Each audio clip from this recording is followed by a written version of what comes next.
श्रीमद्भागवतान मुक्ति सप्ताहम वाचनम करो।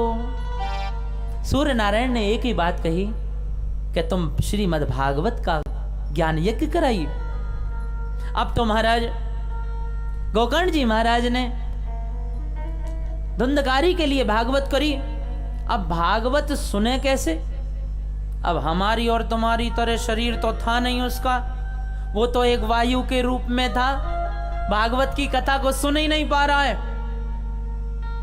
क्योंकि हवा जब कूलर की चलती है तो माइक में से भी हवा आने लगती है, हाँ आवाज आती है। अब वो तो हवायु के रूप में, वहीं पर सीधे हाथ पर जैसे ये बांस है ना सप्त ग्रंथि का, ऐसे ही वहां पर बांस था और उस बांस में ये सबसे शुद्ध होता है भक्तों। वो बांस में जाकर के विराजमान हो गया। पहले दिन की कथा में सुन करके धुंधकारी के उस बांस की एक ग्रंथि फट गई।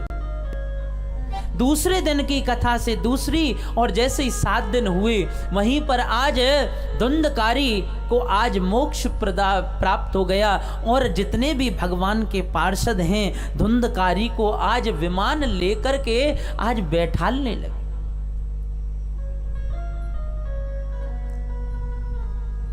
विमान लेकर के आए, वहां तक तो ठीक था, परंतु आज गोकर्ण जी महाराज ने भगवत पार्षदों से एक प्रश्न कर दिया।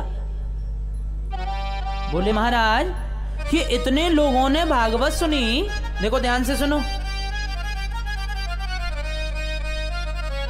गोकर्ण जी महाराज कहने लगे इतने लोगों ने भागवत सुनी परंतु विमान आप एक लेके आए क्यों?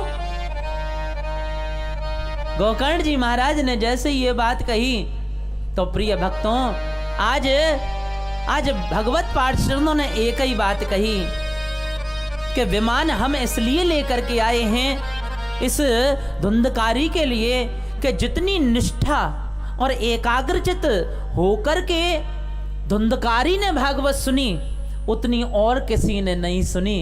इसीलिए हम विमान केवल लेकर के आए हैं धुंधकारी के लिए।